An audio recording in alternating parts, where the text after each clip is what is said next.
Hello every one welcome. Get എന്നുള്ള word get എല്ലാവർക്കും familiar ആയിട്ടുള്ളൊരു വേർഡാണ്. ഈ വാക്കിൻ്റെ 5 പ്രധാനപ്പെട്ടുള്ള കോണ്ടെക്സ്റ്റുവൽ ആയിട്ടുള്ള യൂസുകളാണ് ഞാനിവിടെ പറയുന്നത്.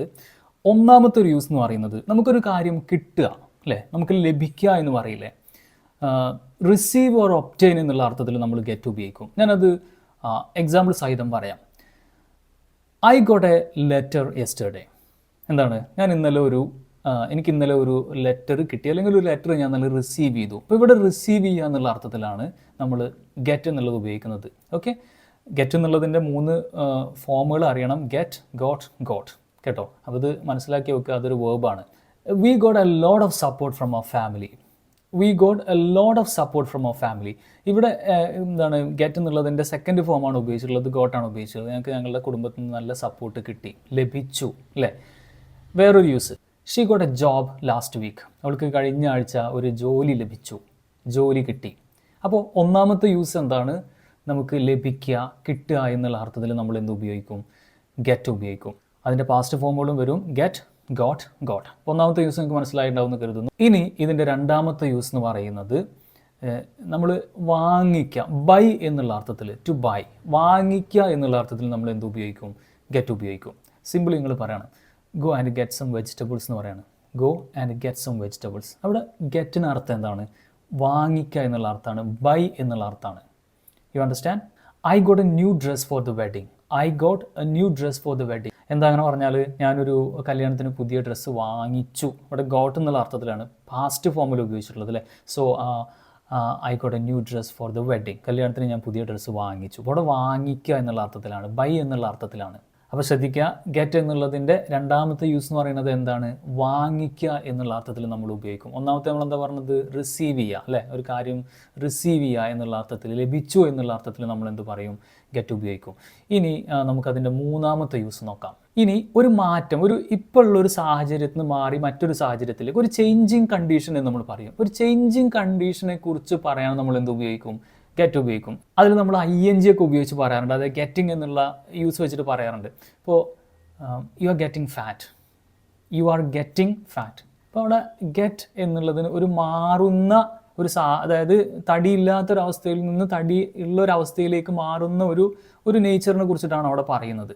മനസ്സിലായില്ലേ? അപ്പോൾ അവിടെ ഗെറ്റ് എന്നുള്ള അർത്ഥം എന്താണ്, ഒരു ചേഞ്ചിങ് ആയിട്ടുള്ള. അപ്പോൾ യു ആർ ഗെറ്റിംഗ്, നീ തടിച്ചു വരുന്നു, അങ്ങനെ പറയില്ല. അപ്പോൾ ആ ഒരു മാറുന്ന സ്വഭാവത്തെ കാണിക്കാൻ നമ്മൾ എന്ത് ഉപയോഗിക്കാറുണ്ട്, ഗെറ്റ് ഉപയോഗിക്കാറുണ്ട്.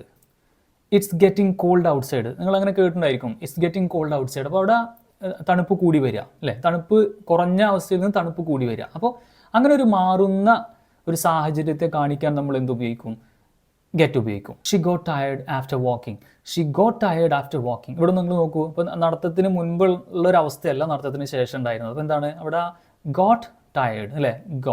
ഗെറ്റിംഗ് എന്നല്ല പറയുന്നത്, ഗോട്ട് ടയേർഡ്. അപ്പോൾ ആ ഗോട്ട് എന്നുള്ളത് അവിടെ എന്താണ്, ഈ മാറിയ ഒരു സാഹചര്യത്തെ കാണിക്കാൻ വേണ്ടിയിട്ടാണ് പറഞ്ഞിട്ടുള്ളത്. ഇപ്പോൾ ഞാൻ 3 കാര്യങ്ങൾ പറഞ്ഞു. ഒന്നാമത്തെ ഞാൻ എന്താ പറഞ്ഞത്, ഒന്നാമത്തേതൊരു കാര്യം നമ്മൾ റിസീവ് ചെയ്യുക എന്നുള്ള അർത്ഥത്തിൽ, അല്ലേ, ലഭിക്കുക, റിസീവ് ഓർ ഒബ്റ്റെയിൻ സംതിങ് എന്നുള്ള അർത്ഥത്തിൽ. രണ്ടാമത്തേത് എന്താണ് ഞാൻ പറഞ്ഞത്, രണ്ടാമത്തേത് ബൈ, ടു ബൈ എന്നുള്ള അർത്ഥത്തിൽ, വാങ്ങിക്കുക എന്നുള്ള അർത്ഥത്തിൽ. മൂന്നാമത്തേത് എന്താ പറഞ്ഞത്, ഒരു ചേഞ്ചിങ് സിറ്റുവേഷനെ കാണിക്കാൻ നമ്മൾ എന്ത് ഉപയോഗിക്കും, നമ്മൾ ഗെറ്റ് ഉപയോഗിക്കും. ഇനി അടുത്ത വളരെ പ്രധാനപ്പെട്ട യൂസ് എന്ന് പറയുന്നത്, നമ്മളൊരു സ്ഥലത്ത് എത്തിച്ചേരുക എന്നുള്ളതിന് നമ്മൾ ഗെറ്റ് ഉപയോഗിക്കാറുണ്ട്. ഞാൻ എക്സാമ്പിൾസിലൂടെ പറയാം. I got home at 7 PM. ഞാൻ വീട്ടിലെത്തിയത് എപ്പോഴാണ്, 7 മണിക്കാണ്. അവിടെ ഗോട്ട് ഹോം, നമ്മളിതൊക്കെ കാണുന്നുണ്ടായിരിക്കും, നമ്മൾ ശ്രദ്ധിക്കുന്നുണ്ടാവില്ല. അപ്പോൾ ഗെറ്റ് എന്നുള്ളതിൻ്റെ പാസ്റ്റ് ഫോമാണ് അവിടെ ഉപയോഗിച്ചിട്ടുള്ളത്. I got home at 7 PM. 7 മണിക്ക് ഞാൻ വീട്ടിലെത്തി. അപ്പോൾ ഒരു സ്ഥലത്ത് അറൈവ് ചെയ്യുക, എത്തിച്ചേരുക എന്നുള്ള അർത്ഥത്തിൽ നമ്മൾ എന്ത് ഉപയോഗിക്കും, നമ്മൾ ഗെറ്റ് ഉപയോഗിക്കും, അല്ലെങ്കിൽ അതിൻ്റെ പാസ്റ്റ് ഫോമുകൾ ഉപയോഗിക്കും. So it was late when I got home, അങ്ങനെയൊക്കെ പറയില്ലേ, ഞാൻ വീട്ടിലെത്തിയ സമയത്ത് വൈകിയിരുന്നു.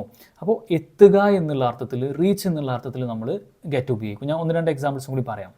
V got there early and waited. ഇപ്പോൾ ഇവിടെ ഞങ്ങൾ അവിടെ നേരത്തെ എത്തി, എന്നിട്ട് അവിടെ ഞങ്ങൾ വെയിറ്റ് ചെയ്തു. We got there early and waited. ഇപ്പോൾ അവിടെ എത്തി എന്നുള്ള അർത്ഥത്തിൽ. സിമ്പിളായിട്ട് നമ്മൾ ചോദിക്കാറുണ്ട്, when did you get there, എപ്പോഴാണ് നീ അവിടെ എത്തിയത്. അപ്പോൾ ഗെറ്റ്, ഗോട്ട്. ഇതിൻ്റെ 4ാമത്തെ മീനിങ്, അല്ലെങ്കിൽ 4ാമത്തെ കോണ്ടെക്സ്റ്റുവൽ മീനിങ് എന്ന് പറയുന്നത് എന്താണ്, ഒരു സ്ഥലത്ത് നമ്മൾ എത്തിച്ചേരുക, അല്ലേ, അറൈവ് എന്നുള്ള അർത്ഥത്തിൽ. ഇനി 5ാമത്തെ ഒരു യൂസ് എന്ന് പറയുന്നത് എന്താണ്, നമ്മൾ അണ്ടർസ്റ്റാൻഡ്, മനസ്സിലാക്കുക എന്നുള്ള അർത്ഥത്തിൽ നമ്മൾ ഗെറ്റ് ഉപയോഗിക്കാറുണ്ട്. നിങ്ങൾ ഒരാളോട് പറയാണ്, I didn't get what you said. I didn't get what you said. അവിടെ ഗെറ്റിൻ്റെ മീനിങ് എന്താ? മനസ്സിലാവുക അല്ലെങ്കിൽ അണ്ടർസ്റ്റാൻഡ് എന്നുള്ള അർത്ഥമാണ്. അപ്പോൾ നിങ്ങൾ പറഞ്ഞത് എനിക്ക് മനസ്സിലായില്ല.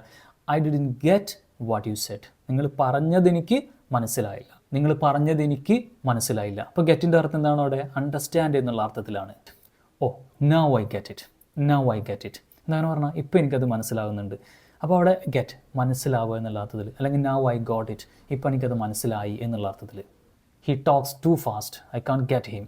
He talks too fast, I can't get him. എനിക്ക് അവൻ പറയുന്നത് മനസ്സിലാക്കാൻ കഴിയുന്നില്ല. അപ്പോൾ ആ ഗെറ്റ് എന്നുള്ളത് എന്താണ്? അണ്ടർസ്റ്റാൻഡ് എന്നുള്ള അർത്ഥത്തിലാണ്. ഓക്കെ, ഒന്നാമത്തേത് നമ്മൾ പറഞ്ഞതൊരു സംഗതി റിസീവ് ചെയ്യുക എന്നുള്ള അർത്ഥത്തിൽ നമ്മൾ ഗെറ്റ് ഉപയോഗിക്കും. രണ്ടാമത്തേത് എന്താണ്? നമ്മൾ സംഗതി വാങ്ങിക്കുക എന്നുള്ള അർത്ഥത്തിൽ നമ്മൾ ഗെറ്റ് ഉപയോഗിക്കും. ഓക്കെ, മൂന്നാമത്തെ എന്താണ്? ഒരു സാഹചര്യത്തിൽ നിന്ന് മാറി മറ്റൊരു സാഹചര്യത്തിലേക്ക് പോകുന്ന ഒരു സാഹചര്യത്തിലും നമ്മൾ എന്ത് ഉപയോഗിക്കും? നമ്മൾ ഗെറ്റ് ഉപയോഗിക്കും. ഗെറ്റിംഗ് ഒക്കെ വെച്ചിട്ട് നമ്മൾ പറഞ്ഞു. ഇനി നാലാമത്തേത് എന്ന് പറഞ്ഞു കഴിഞ്ഞാൽ എന്താണ്? ഒരു സ്ഥലത്ത് നമ്മൾ എത്തിച്ചേരുക, അറൈവ് എന്നുള്ള അർത്ഥത്തിൽ നമ്മൾ എന്ത് ഉപയോഗിക്കാറുണ്ട്? ഗെറ്റ് ഉപയോഗിക്കാറുണ്ട്. അഞ്ചാമത്തെ വളരെ പ്രധാനപ്പെട്ടുള്ള സംഗതി, ഒരു കാര്യം മനസ്സിലാക്കുക അല്ലെങ്കിൽ മനസ്സിലാവുക എന്നുള്ളൊരർത്ഥത്തിൽ നമ്മൾ ഗെറ്റ് ഉപയോഗിക്കുന്നുണ്ട്. അപ്പോൾ ഇനി നിങ്ങൾ ഇംഗ്ലീഷ് സംസാരിക്കുന്ന സമയത്ത് ഇതൊക്കെ വെച്ചിട്ട് പ്രാക്ടീസ് ചെയ്യാം. ഓക്കെ, ഞങ്ങളുടെ ഓൺലൈൻ സ്പോക്കൺ ഇംഗ്ലീഷ് ക്ലാസ്സുകളുണ്ട്. 1-on-1 സ്പീക്കിംഗ് പ്രാക്ടീസുകളാണ്. അപ്പോൾ നിങ്ങൾക്ക് ഈ കോഴ്സിൽ ജോയിൻ ചെയ്യാൻ താല്പര്യമാണെന്നുണ്ടെങ്കിൽ ഞാനിവിടെ നമ്പർ കൊടുക്കുന്നുണ്ട്, കോൺടാക്ട് ചെയ്യാം.